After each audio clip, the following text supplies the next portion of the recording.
the right does the same 10 things. I'm going to talk about the argument I make in this new book, The End of America. And I'm just going to speak from my heart about what I see happening right now and what we need to do about it. In the 50s, Czechoslovakia in the 60s, Pinochet's coup in Chile, and I read about the Chinese crackdown on the democracy movement at the end of the 80s. And what became completely clear to me is that every would-be despot, every would-be dictator, whether they're on the left or the right, does the same 10 things. There's a blueprint. There's a blueprint to closing down an open society or crushing a democracy movement and put us at risk. The first thing every would-be dictator does is to invoke a terrifying internal and external threat. And very often this threat can be real, and they'll hype it or use it manipulatively. Enemy combatant. Now, it doesn't matter. You can be innocent. You can be Republican. You can be a devoted, evangelical. It doesn't matter. Enemy combatant is a status offense. Your innocence does not protect you. Your party affiliation does not protect you. And if he says, and Naomi, enemy combatant, it's like Mother May I. If he, on his say-so alone, he can name you or me an enemy combatant, and they can't torture us yet, but they can take us to a Navy brig, to a 10 by 12-foot cell, and keep us in American citizens, innocent American citizens, in solitary confinement, secret prison system where torture takes place. The third thing that always happens when would-be despots are seeking to close an open society is that they create a paramilitary force. And what do you say to that? Who is that? That's right. That's exactly right.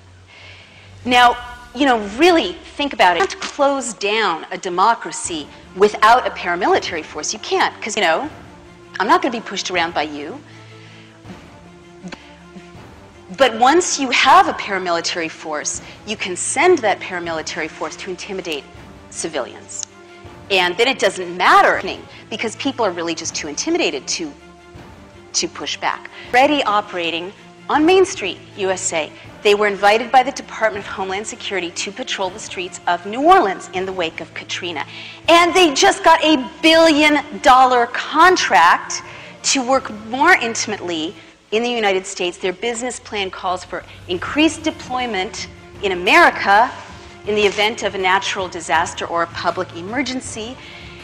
And the Defense Authorization Act of 2007 makes it easier for the president on his say-so alone to declare a public emergency, because he says there's a public emergency. Not only that, but a new law has made it easier for the president to declare martial law by federalizing the National Guard.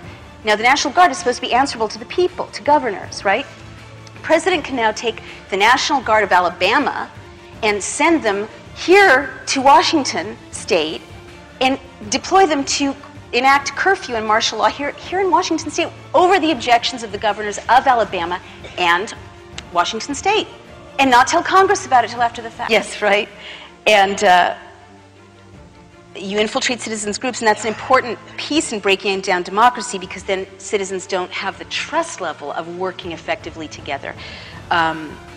You target key individuals. I mean, there's some amazing examples of this, and again, I keep getting... Restrict the press is the next. What happens in a closing society is there starts to be a drumbeat of words like terrorist, enemy of the people, sabotage, espionage, treason, and the definition of terrorist or traitor or spy starts to expand and expand, entangling more and more people, more and more criminalization of speech. So, for instance, the blueprint is so predictive. Because of what I know about the blueprint, I could tell when a law was passed last fall expanding the definition of terrorist to include animal rights activists. I knew that within about 6 months, people who looked like the boy or girl next door would be called terrorists and prosecuted, and that's exactly what happened by about... So it is not a happy thing, the invocation of the Espionage Act. And there are other examples of horrible things happening to journalists. Greg Palast, who wrote Armed Madhouse, was investigated by Homeland Security. So it's very bad. And the last two things you do in a fascist shift, when you're closing down an open society, I mentioned you recast criticism as espionage and dissent as treason. And the last thing that happens is that you subvert the rule of law, or simply declare martial law.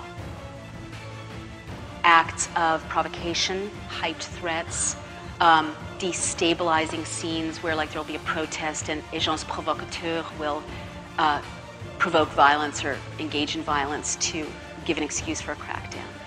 Notion of what a closed society looks like. A closed society doesn't look like marching goose-stepping columns or crematoria in the distance. It almost never looks like that. Once in history it looked like that.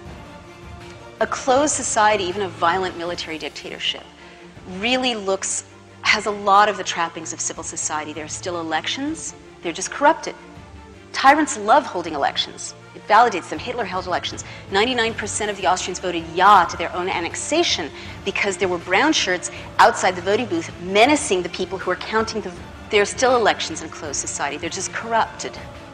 There's a changing of the guard, same cabal in power, essentially. There's still a judiciary in a closed society. They're just not free to adjudicate freely and go against the regime. There's still academics. They're just watching what they say. There's still newspapers. You just know exactly how far to push an inquiry.